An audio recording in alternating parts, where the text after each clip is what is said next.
What if I change my mind about buying a house mid-deal? And that depends on when mid-deal is for you. So you have on a typical sales contract, and this isn't all encompassing, but you typically are going to have a couple of different contingencies. You are going to have a mortgage contingency, which is basically if you are not able to get approved for financing, you can back out of the deal, and that will be a certain amount of time from contract execution. And you will also have an inspection contingency, which will be a certain amount of time from contract execution. The inspection contingency, you can withdraw from a contract during your inspection contingency for any reason or for no reason. It doesn't matter. You don't have to provide your reasoning. You don't have to justify it. Nobody has to provide any documentation besides a release and cancellation form. For the contract, the seller has to let you out of the contract and refund your deposit if you canceled during your inspection contingency. So if you changed your mind and it happens to be within the inspection contingency, then you're good. You'll get your money back and you can back out of the sale. If you change your mind and it is outside of the inspection contingency, essentially my advice to anybody in that situation is hire an attorney, because you are probably going to lose your deposit. If there is a legitimate reason, if you are still within your financing contingency, if there is a legitimate reason that you cannot get approved for a loan, then you are entitled to get your deposit back.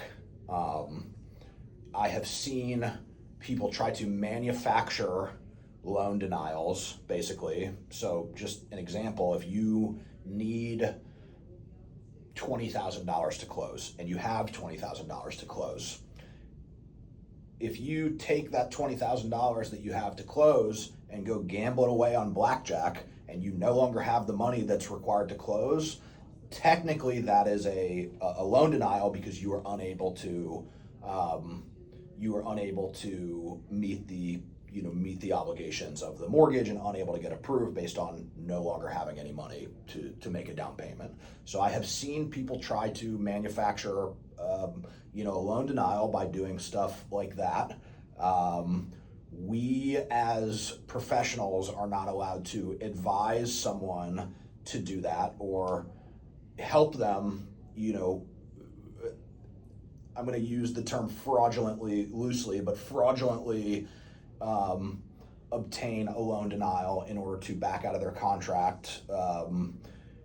It's unethical, and you shouldn't do stuff like that, basically, in the simplest terms possible, because you are putting the seller of your property in a very bad position, potentially.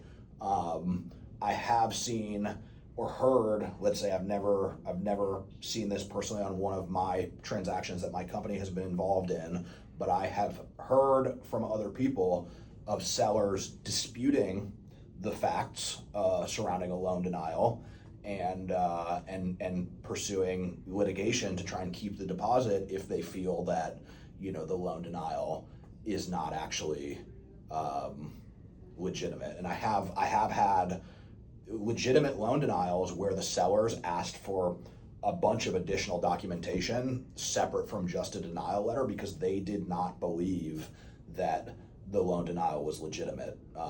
One in particular, the guy lost his job, within the loan period, and they asked us, before they would release his deposit, they required him to provide them with the letter, documentation basically stating that he was laid off from his job.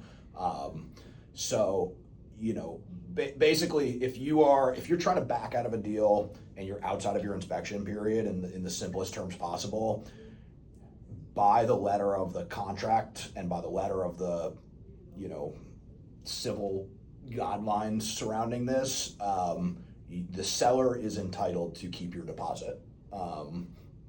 If you are trying to keep that deposit, like I said before, you probably need to hire an attorney in that scenario. because you're not entitled to keep it.